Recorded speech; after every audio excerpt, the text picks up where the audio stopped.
Hey there, welcome to the super awesome research segment of my podcast. Are you ready to dive headfirst into the mind-boggling world of psychology, mental health, and all things related? I hope you've got your seatbelt on because we're about to embark on a wild and fascinating journey. Before we jump in, let's make sure you're all set and ready to go. Grab yourself a tasty beverage to keep those taste buds tingling.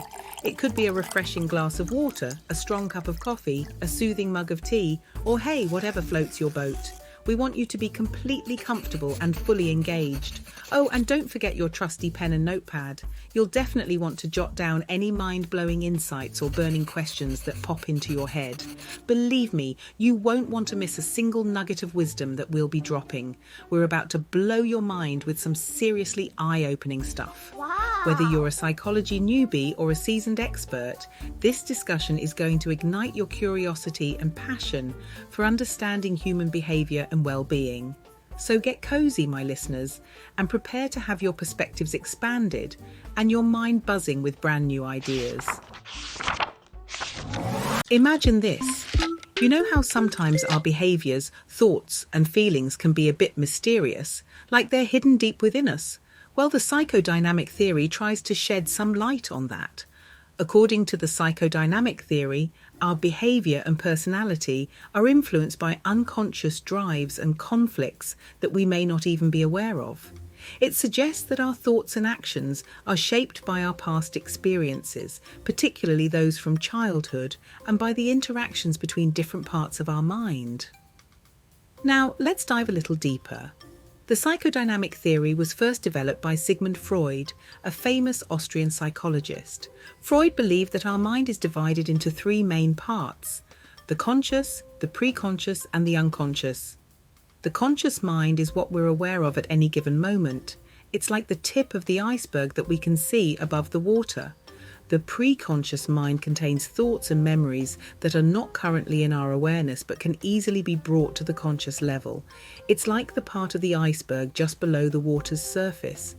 But here's where it gets interesting. Freud believed that the most influential part of our mind is the unconscious. It's like the huge chunk of the iceberg hidden beneath the water. The unconscious contains thoughts, desires, and memories that are repressed or forgotten, yet they still have a powerful impact on our behaviour. Freud also introduced the concept of the three parts of personality: the ID, the ego, and the superego. The ID operates on the pleasure principle and seeks immediate gratification of our basic instincts and desires.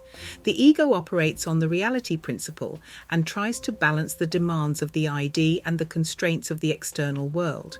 The superego represents our internalized moral and societal standards. Now, you might be wondering, where's the evidence to support all of this? Well, the psychodynamic theory has been widely debated and criticized over the years. Some studies have provided support for certain aspects of the theory, such as the influence of early childhood experiences on personality development. However, it's important to note that the psychodynamic theory is difficult to test scientifically due to its emphasis on unconscious processes. Despite the criticism, the psychodynamic theory has had a significant impact on the field of psychology. It has influenced various therapeutic approaches, such as psychoanalysis, which aims to bring unconscious conflicts to the surface and resolve them through dialogue and interpretation. The psychodynamic theory is all about exploring the hidden depths of our mind and understanding how unconscious processes shape our behaviour and personality. It may not be without its controversies, but it has certainly left its mark on the field of psychology. One of the key concepts in psychodynamic theory is the idea of defense mechanisms. Defense mechanisms are unconscious strategies that we use to protect ourselves from anxiety and distress. They work by distorting reality or redirecting our thoughts and emotions to more acceptable outlets. For example, let's say someone has unresolved childhood traumas related to abandonment. They may develop a defense mechanism called projection, where they unconsciously attribute their own feelings of abandonment onto others. This allows them to avoid facing their own fears and insecurities. It's worth noting that psychodynamic theory emphasizes the significance of the therapeutic relationship. In therapy, the therapist acts as a guide, helping the individual explore their unconscious conflicts and gain insight into their thoughts, feelings, and behaviors. By bringing these hidden aspects to the forefront of awareness, individuals can work towards resolving inner conflicts and achieving personal growth.